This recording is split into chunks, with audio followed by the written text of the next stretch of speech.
Hey everyone, welcome back to the channel. Today has been a pretty chill day so far. Have a pull workout later today, but for right now, just working a bit on recovery and getting a bit of work done and trying to keep my coworker right here happy while I am recording. So far, can't really complain about today. Today, I'm going to be starting a new series where I'm going to be deep diving into different rep schemes. The goal here is to have different videos covering different types, and then covering what their strengths and weaknesses are. And at the very end, I will take all of that information, put it together, and that way you can be able to take it and see how you can implement it into your specific training. Ultimately, my goal is to be able to give you the tools you need to be able to be successful and to hit whatever goals you're striving towards. Let's break it down.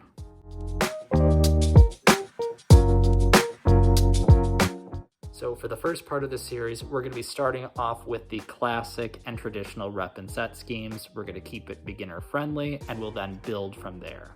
So these classic and traditional sets are ones that you've probably heard of before, as they're staples in most introductory bodybuilding and powerlifting splits. And the reason why is because they can get you really solid results. They're great at building that fundamental starting strength and muscle so that way you can progress towards your goals. Some examples of this include 3x10, 5x5, 4x8, and 4x12. Basically, all this means is that the first number in there is the number of sets that you'll be doing, and the second number is the number of reps. So if we say we're doing a 3x10, that means we're going to be doing 3 sets of 10 repetitions, and there's going to be a consistent amount of rest in between them, usually anywhere from 1 to 3 minutes.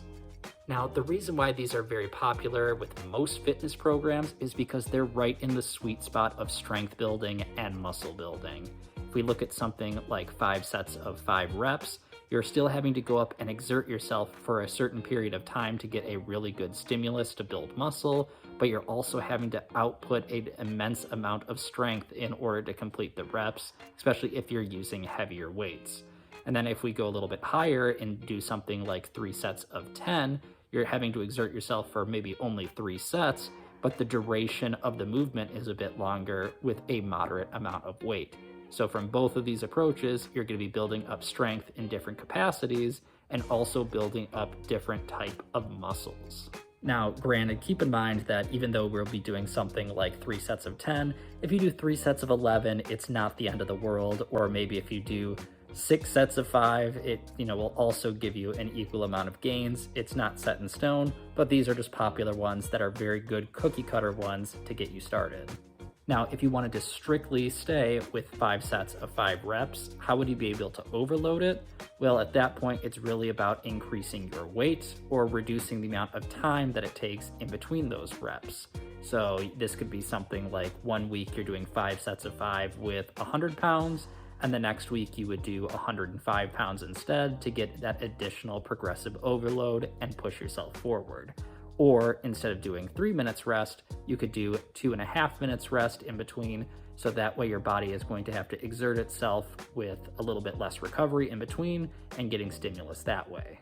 But again, there's nothing wrong with deviating from these plans and adding additional reps, or even having cases where you're doing 3 sets of 10, but your first set you do 11 reps and do maybe 10 reps on the following ones.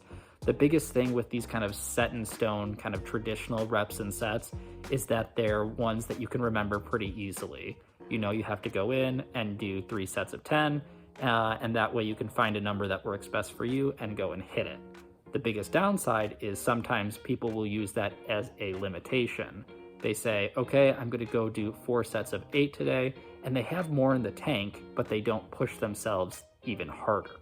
So it's important that when you are incorporating these into your workout, that you're focusing on not just hitting the numbers for hitting the numbers' sake, but making sure that you're able to get that maximal effort in to hit your particular goal. Are you trying to keep some reps in reserve? In which case, maybe when you're doing 4 sets of 8, you really feel like you could do 4 sets of 10, but you have those 2 additional reps in reserve? Or do you feel like you could do maybe 12 reps and you're really sandbagging it and should really either be increasing your reps or increasing the weight going into the next week? Ultimately, these are the things that you're going to have to ask yourself in order to see how it can fit into your program.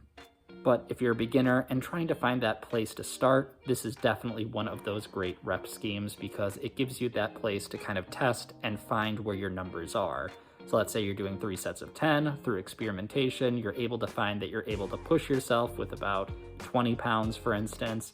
Then when you go and do 4 sets of 12, which will be a little bit harder because it's additional reps and sets, you can then test out maybe doing it with 5 pounds instead and understand what your stimulus is in that capacity.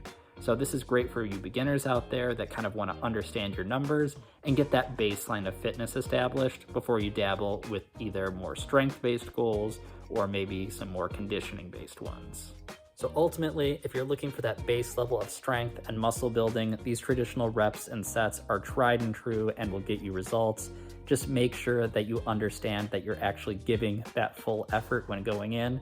And if you need to save some reps, that you're appropriately saving the right amount of ones and not sandbagging a bit too much to make sure that you're not getting any progress at all.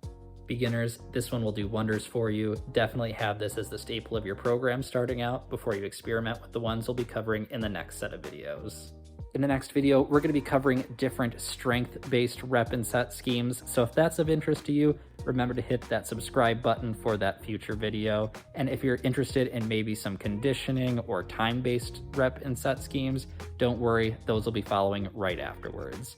Remember to hit that like button if you did enjoy this content, and leave a comment down below. What do you guys think about the traditional rep and set schemes? Do you think they're overrated, or have they really helped you in your fitness journey? Let me know down below. Have a good one, everyone. I'll catch you later.